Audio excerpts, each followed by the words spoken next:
3 games in a row just when needed, and they started this one against Manchester City just a point off third place. But before the serious Champions League business, some friendly reunions. Robbie Fowler, a former Cop hero, given a warm welcome back by his former club. So too Nicolas Anelka, who scored some vital goals for Liverpool during a brief loan spell. Against them, a strike force of Milan Baros and Michael Owen that struck up an immediate rapport, with all 6 for Liverpool last week against West Bromwich Albion. No wonder they were unchanged. And just one alteration for City, Kevin Horlock coming in for Marc-Vivien Foé in a straight midfield swap, a team that had conceded 9 goals on its last 2 trips to Anfield. Gerard Houllier in Liverpool with Chelsea to meet on the last day. A win here would make that task a great deal easier. Rob Palmer watched the action.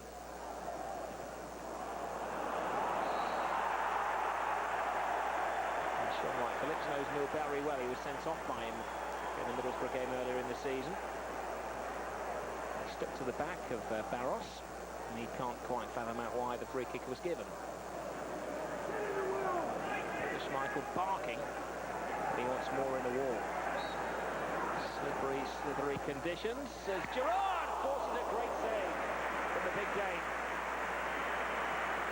Placement couldn't have been better, but the big man showed ballet-like footsteps to get across and tip it over.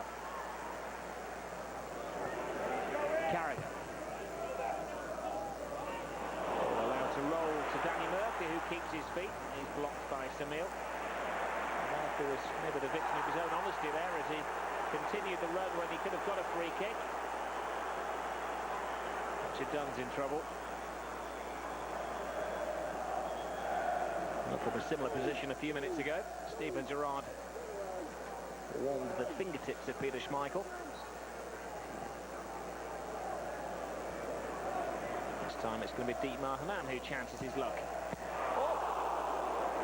That handball style that is instantly recognisable as Peter Schmeichel's saves City again. Are you sure you're not retiring too early, Peter?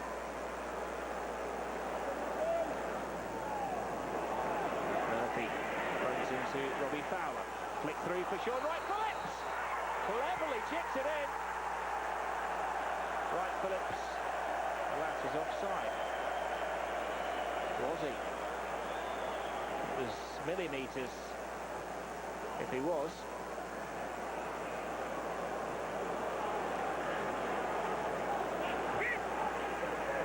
Damon Ariza. Gerrard. Ariza's flick. Well taken by Gerrard. Vincent hopes, but falls to Baros. Murphy. Blanket defending from Manchester City. And now squeezes it to El Hadj Diouf. Skills from the African player. The end to Baros! Liverpool get the breakthrough. Wasn't a classic, but it was mightily important for Liverpool.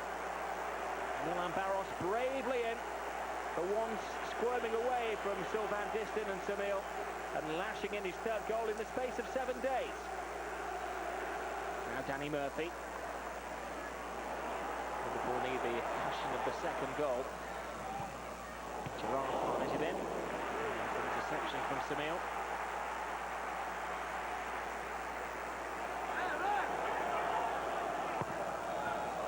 Jesus, corner kick headed away by Distin. Hamann. Gerrard has a bit of time, trying to just pass it through to Diouf. Ariza's cross. Hoopier. Now Michael Owen. Is it for Diouf? Agony. Oh! Schmeichel! That was one of the great saves of his career in his penultimate game in top-flight football. That was unbelievable.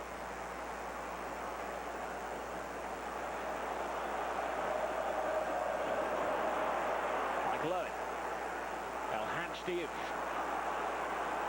Liverpool have a bit between the teeth now. Diouf to Baros. Peter Schmeichel is at his best. We're rolling back the years here. This is vintage. Well, he was the best goalkeeper of the modern generation, and he's lost none of that. El Hadj Diouf. Oh, he gives the ball away to Ali Benabia. Anelka and Fowler splits. Anelka goes nose to turf. Cutting pass, and Traore judged to have fouled Anelka. City fans are stunned as well because this is their first penalty of the season.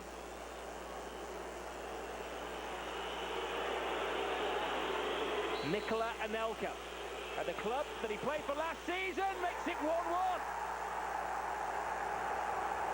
They chose to discard him in the summer, and he's back with a vengeance.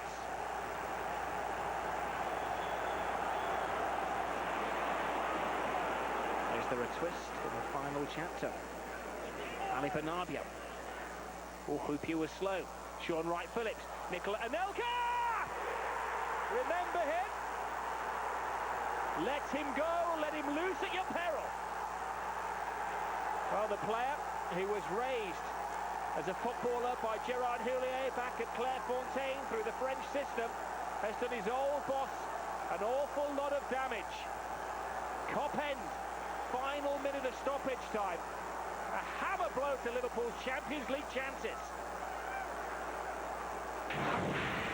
We are used to seeing so many goalkeepers being good at Anfield, and they seem to enjoy it. They seem to enjoy the place, and it's just very unfortunate that we couldn't take this opportunity to step up and get into the fourth place. But we know what we want. It's still in our hands, and as I said, it's a final next Sunday. What you've seen here today, and I don't think anyone would be surprised to say that the best goalkeeper that you've ever seen in the Premiership has been going 10 years. I don't think anyone would argue with that. And you've seen one of the great saves here today. I mean, not only to push it on the bar, then to get up and catch it again. That's Peter Schmeichel. He's been doing it for years. He's now doing it for Man City, and we're delighted to have had him.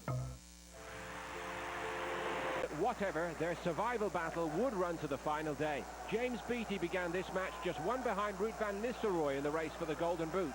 Commentary from Martin Fisher. It's a bit loose by Campo. It should reach a Kocher. Placed by Telfer. This is where he can dance his magic. In goes the cross, and here's Pedersen at the back post, and he really should have done better there.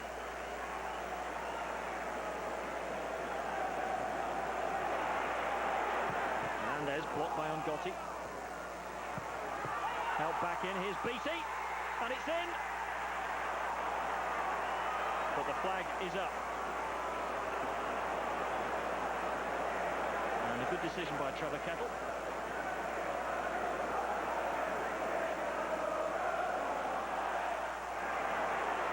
But as Bolton pushed players forwards, always the danger that they might get caught out on the counter. And Beattie is in behind Laville.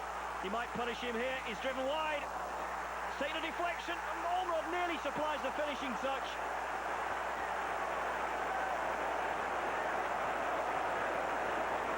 Beattie in behind Laville. Deflection took it up and beyond Jaskalainen. Ormerod got a touch, but only succeeded in knocking it square rather than towards goal. Jaskalainen did very well in the end.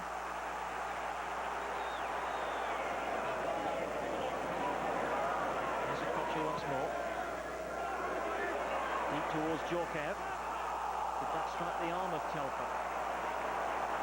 There's that incident again. It clearly strikes the right hand of Telfer. And that, in strict interpretation of the rules, is a penalty.